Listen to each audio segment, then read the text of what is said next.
Hello, hello. Boo boo, not gone. Sorted bARD, sorted bARD. I'm coming to you out of the Kangaroo City here. I can't find a lot of good kangaroo doctors. They have little hands up front, and I don't know, when they give you a prostate exam with a big feet. I don't know. There must be some more human doctors here, but I can't find them. I've never been hurt like this before. All my life I've had, gosh, probably less scrapes and scratches and no broken arm. I'm not a normal kid. When you're a geek, you don't get hurt. You just don't get hurt. Anyway, I told you my experience, and I'll give you the damn hospital names. It's Lakeview Medical Hospital in Bountiful, Utah. Now, if that isn't a class action suit, I don't know what is. Between their licensed physical nurse and the doctor, who looks like he just came out of a Ringling Brothers and Barnum and Bailey show, it says, I don't know what it is, but that'll be $900. And I said, well, I don't know what it is either, but it ain't $900. Yes, it is. I know it's not. Anyway, he and I went around about how he should collect his money, even though he's guessing and he's wrong. I said, I've guessed 5 times on marriages, and I was wrong, and I had to pay on every one of them. So anyway, I didn't want to get banned from the hospital. I appreciate you guys when you write in.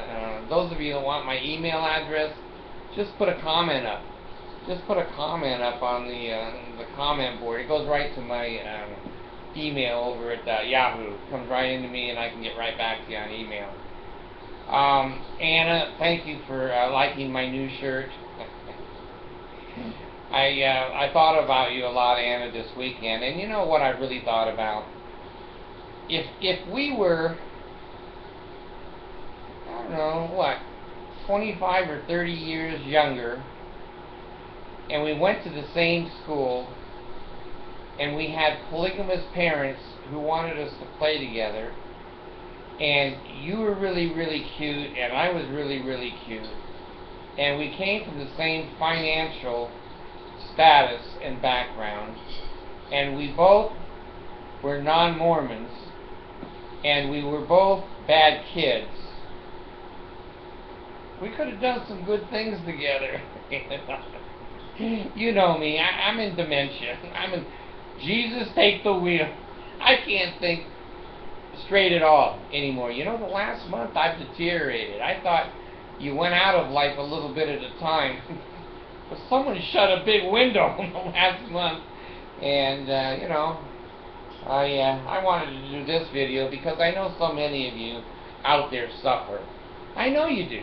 You write me all the time. I got people out there, in wheelchairs and nursing homes, and I don't have a healthy person out there. And I have bipolar, and I have severe diabetes, and computer trying to keep me alive, and all the things that go with old age. Well, now one of my biggest problems is falling asleep. I almost instantly fall asleep all the time. Now, I've heard of narcolepsy. I haven't read a lot about it, but when you come up to a light when you're driving and you fall asleep at the light, that can be dangerous. That can be very dangerous. I got to drive a little drive tomorrow, about 800 miles tomorrow I've got to drive.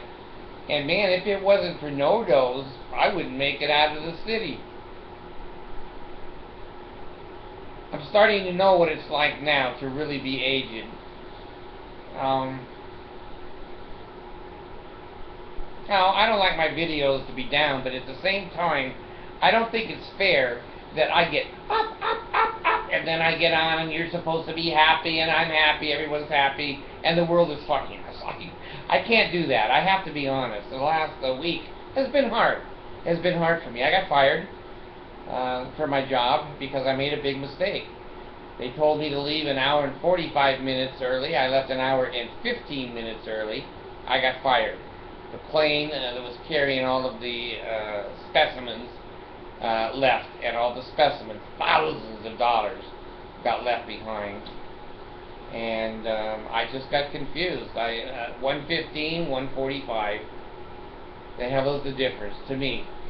And in my dementia, a lot of times I can't find or remember where I'm going. I go by GPS all the time now, even if I'm going home, because I can't remember that I'm going home. So my memory's going to shit. I remember, I don't want to be a Mormon though. I do remember that. I can remember almost every piece of agony that goddamn cult put me and my families through. And I have a great memory of my shit kids that I never want to see again, and I hope to God I die, and you know, if they want to piss on my grave, good, because I'll be pissing back out of the ground at them. Damn Mormon kids. I'm sitting in my chair a lot, and I couldn't get up the staircase. Now that's a bitch. That's embarrassing, you know? You're trying to get up a goddamn staircase, everyone's running up, and the little kids are running up. I just slap them and go, you son of a bitch, slow down. Anyway, you know, I've had to have Ty, my father-in-law, who is the greatest man in the world. He has become my manservant. I don't care where I go. That man really loves me and appreciates me. I've tried to walk without a cane, and when he sees me with no cane, he quietly goes up behind me and puts a cane in one of my hands so that I can walk. He takes care of all my paperwork at the doctor's, and he tells me, you know, lose some weight and take these medications, and I'm trying to teach him now how to drive. So, you know, life is not always fun. It's not always funny. Now, in some ways, it's still funny to me because I don't respect you and I don't respect your way of life. I think what you've created down here in this world is a joke. And I'm in the middle of the joke, so I don't take it too serious. I've had the last 3 days bad pain wrapped up in I sound like an old man. Pain wrapped up in damn heating pads, humidifiers throwing air in the air, room purifier purifying the air, fans blowing the purified air. And now I have reached the ultimate of lowliness. The urinal is in the windowsill.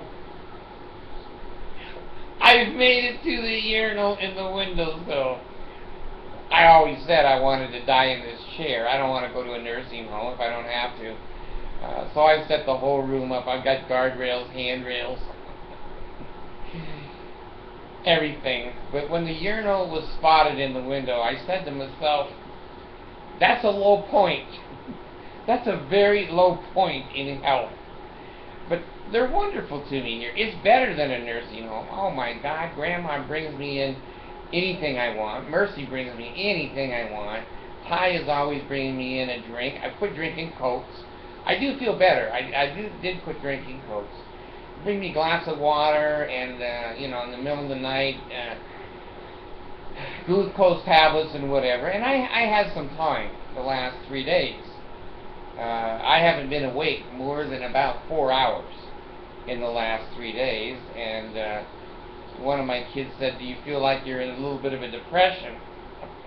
Get the hell out of here. Get out of here. You ain't no doctor. Get out of here. Well, yeah. When you don't feel good, I mean all over, and then you hurt over here and you hurt here, I got pills that I can't even put in one hand. I got 20 pills. Gagging, choking. I got to go down for one of those CPAP tests. Maybe it's a pap smear. Maybe it's my pap smear. I don't know. You know, it's where you're breathing. Maybe it is a pap smear. That's the way I give pap smears. I'm breathing anyway. I'm going to go with a laugh, folks. Fuck all of you. I'm going to go with a laugh because I think this is a joke. I've come from nowhere and I'm going nowhere, and I'm just going to enjoy the few hours, months that I have left.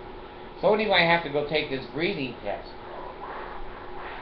And then I have to stay there all night, and they test me of whether I have apnea. Now let me tell you, I have apnea at least every 8 seconds, all night. I don't think that's a good sign. I think you're gonna die in your sleep. One of these times you're not gonna wake up. You're gonna go, oh, just die of that. I had 2 of my ex-wives tell me they think I'm gonna die at night and in bed. All the years I slept with them, I kept one eye open. I think I will probably die at night. I will die at night. And having to get up 3 or 4 or 5 times to go to the bathroom. The urinal, I put a little face on the urinal, a happy face. I don't have to go in there anymore. And I come in my room at night. Grandma and the girls, not my teenage girls, they're not very nurturing right now, but they've all cleaned up and made the bed and vacuumed and put more water in the humidifier, and they just treat me like a god, like I was in the Philippines. And I appreciate that. I do. And I'm thankful for that. Do I want to die?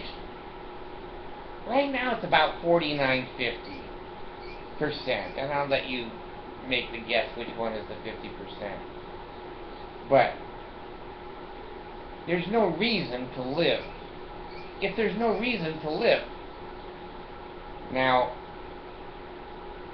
those of you that are suffering more than I am, believe me, I'm not in any pain. I'm in emotional pain and mental pain, but physical pain, I just don't pick up. I'm sorry, I just don't have it. And I know that many of you do. And I feel bad for you, and I wish there was something I could do to alleviate that pain. But we've got to come to grips, folks. You see my heating pad? You see my one remote? You see my other remote? You see this remote? This one works real good. The battery ran out of it all the time. But anyway. For those of you that are hurting, please try.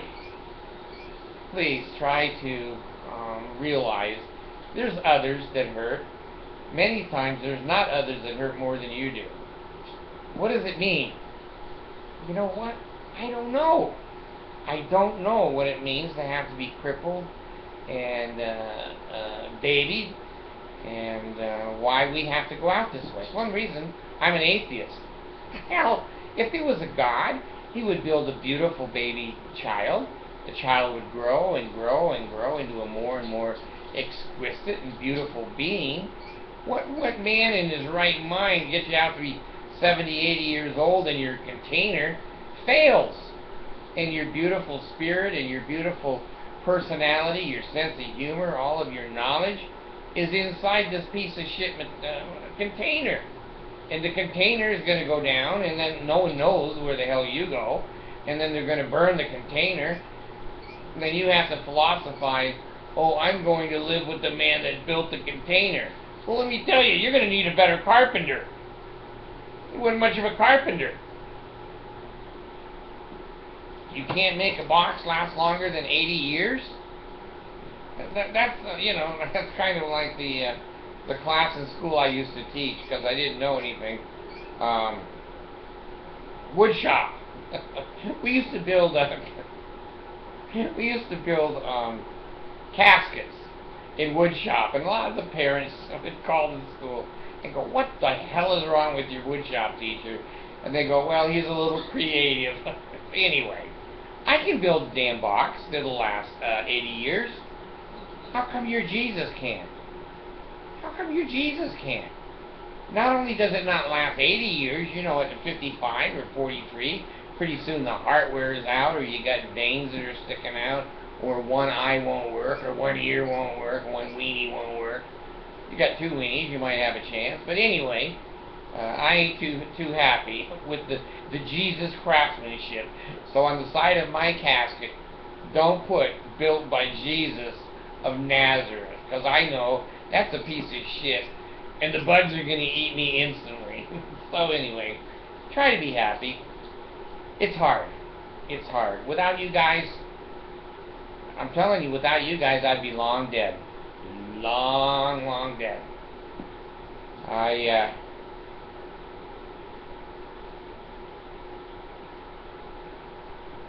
I know that many of you think the way I do, and I think we have to be careful of what we say about the way we think. But when there's no reason for us to live, we're not contributing. All we're doing is consuming other people's lives and time, talents, energy.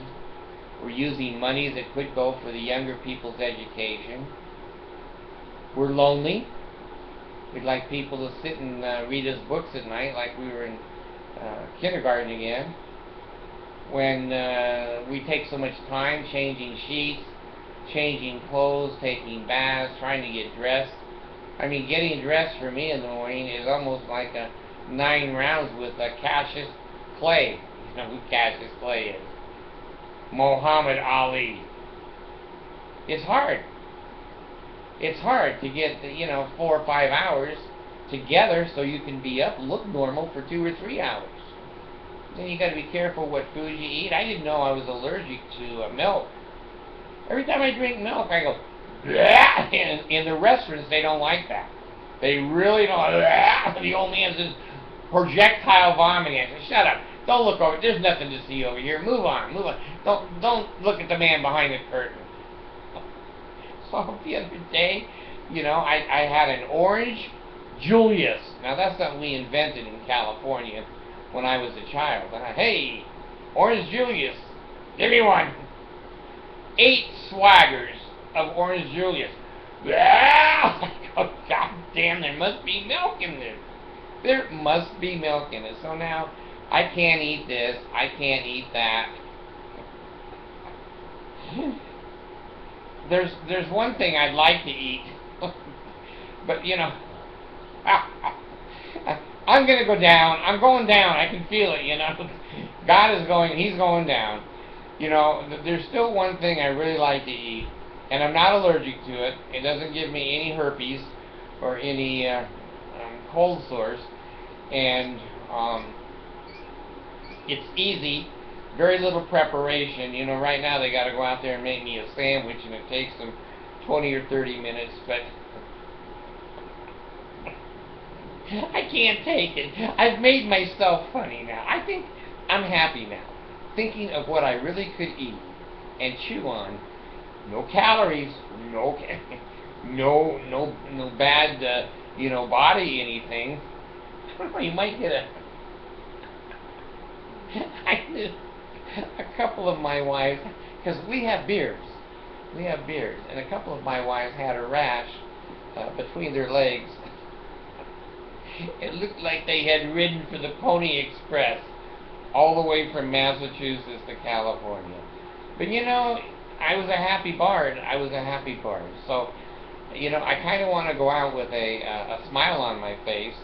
We all like to have a pacifier again. I know where mine is.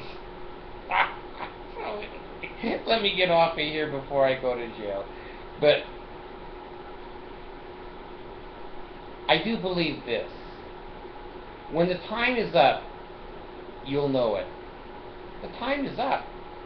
And when the clock rings and the bell tolls for us, we need to move on. And we need to move on with the best attitude we can, and that is, I don't know how I got here. I don't know where I'm going.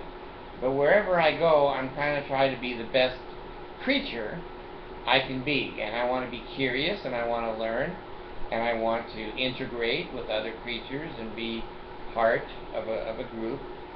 So I'm telling you myself, when the time comes and the fat lady sings, the bard's going to move on.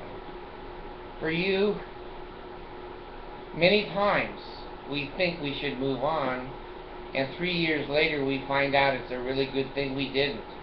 There's a new baby born, or there's a new child, or one of your grandchildren becomes, a senator. Wonderful things can come out of life in a short period of time. We don't need a lot of time. But we just all know when it's time, it's time. And let's put a smile on our face,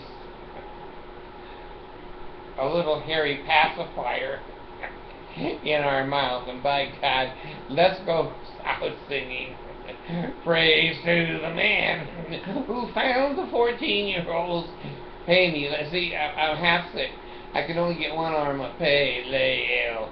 Pay, Leo. Oh God, hear the words of my mouth. You son of a bitch, you can't build a box to hold the spirit in it for 80 years. Fuck you. Fuck you. I ain't interested in being around you. I ain't interested in your principles, your gospel, your baptisms, your church, your punishments. Just leave me the fuck alone. That's all I want. And I'm probably never going to have health in the navel, marrow in the bones, strength in the loins and in the sinews, power and priesthood be upon me and upon my posterity through all generations of time and throughout eternity. Every old person I've seen is sick, so that doesn't come true. And your penalties don't scare me. Your penalties don't scare me, because you know who's scared of religion? Religious people. Religious people. They're scared of religion. I'm an atheist.